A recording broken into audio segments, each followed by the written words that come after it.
원내 상황에 대해서 한 말씀 드리겠습니다.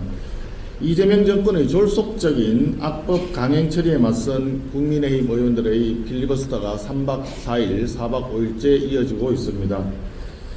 어제 더불어민주당은 국회 정관법 개정안 필리버스터에 들어가기 1시간쯤 전에 돌연 수정안을 국회 본회의에 제출하겠다면서 필리버스터 중단을 요청해 왔습니다.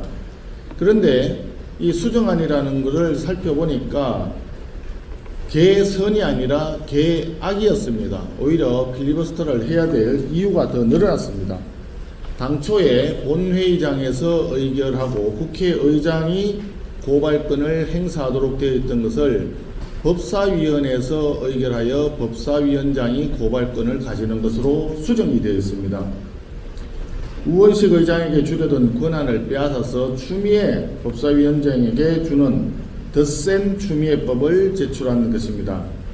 그리고 사실상 다수당만 위정죄 고발권을 행사할 수 있고 소수당은 위정죄로 고발할 권한마저 봉쇄하는 고발권 독점 조항까지 추가했습니다. 완전히 일당 독재를 하겠다는 것입니다.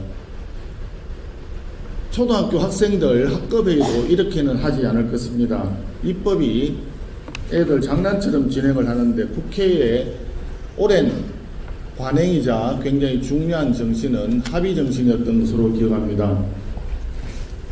다수당을 지지하는 국민이 있고 소수당을 지지하는 국민이 있지만 대화와 타협을 통해서 이 모두를 아우르는 합의안을 도출함으로써 많은 국민들이 공감하고 지지하는 그런 정책 방향을 도출하는 것이 그동안의 국회의 본질적 기능이자 합의 정신의 발현이었습니다.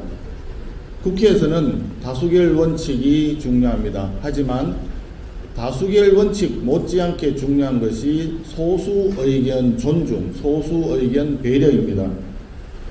과거에 상임위나 소위 활동을 하다 보면 한 사람이라도 반대하는 의원이 있으면 한 번 더 숙고하라는 의미에서 계류시켜서 계속 심의를 하던 것이 관행이었습니다.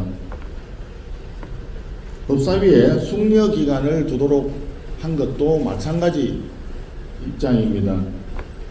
상임위별로 안건조정위원회라는 것을 만들어서 상호간에 이견이 있는 법안에 대해서는 충분히 협의해서 대다수 국민이 동의하는 입법안을 도출하라고 되어 있었습니다. 이런 것들이 시스템적으로 제도적으로 소수 의견을 배려하기 위한 장치였습니다.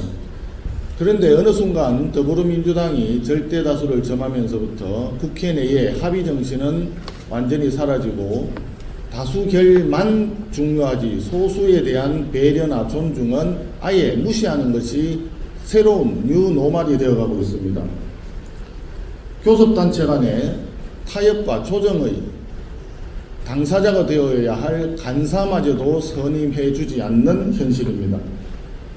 국회에서 경호권 발동이라는 걸 상임위원장이 발동하는 것은 또 태어나서 처음 보는 상황인 것 같습니다.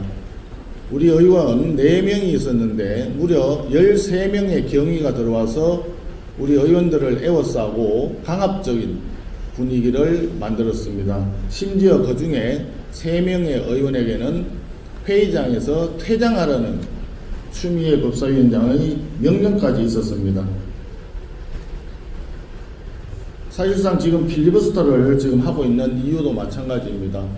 필리버스터라고 하는 것은 소수당에게 주어져 있는 마지막 의사표현 수단인 것입니다. 그런데도 불구하고 이것을 다수당이 힘으로 억누르고 있습니다.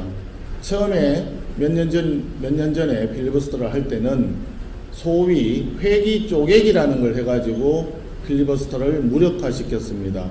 그런데 지금은 5분의 3이 넘는다는 숫자를 이용해서 24시간만 지나면 그냥 필리버스터를 강제로 중단을 시키고 있습니다. 소수당의 의견 자체를 아예 무시하고 있는 것입니다. 자기들 멋대로 독소조항을 잔뜩 넣은 법안을 제출해서 일방적으로 의결을 하려다가 필리버스터를 하니까 수정안을 제시했다고 하지만 그 수정안 자체가 더 개악이라면 어떻게 필리버스터를 중단하고 또 국민을 위한 법안을 만들 수가 있겠습니까? 의회주의는 토론과 설득, 타협의 바퀴로 굴러가는 것이라고 생각합니다.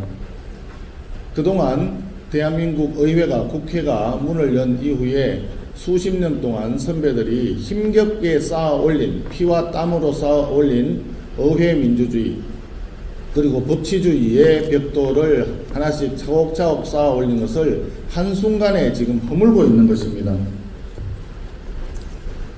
무너진 의회 민주주의 정상화는 필리버스터 제도의 정상화와 아울러 법사위 정상화에서 시작해야 합니다. 더불어민주당은 소수당의 필리버스터에 끼워넣고 하루 만에 끊어버리는 만행을 즉각 중단하고 소수당의 정당한 또 정상적인 의사표현을 존중하기 바랍니다. 이것이 소수당에게 주어져 있는 마지막 정당한 저항권이기 때문에 마땅히 존중받아야 합니다. 그리고 법사위원장직을 관례대로 원내 제2당인 국민의힘의 몫으로 되돌려 놓기 바랍니다. 추미애 법사위 독재체제가 계속되는 한 대한민국 국민들은 안 보아도 되는 더 많은 총극을 보게 될 것입니다. 의회 민주주의를 다시 되살리고 견제와 균형을 통해서 대한민국 국익의 보탬이 될 수 있도록 법사위원장 자리를 지금이라도 원내 2당에게 즉각 내주기 바랍니다. 이상입니다.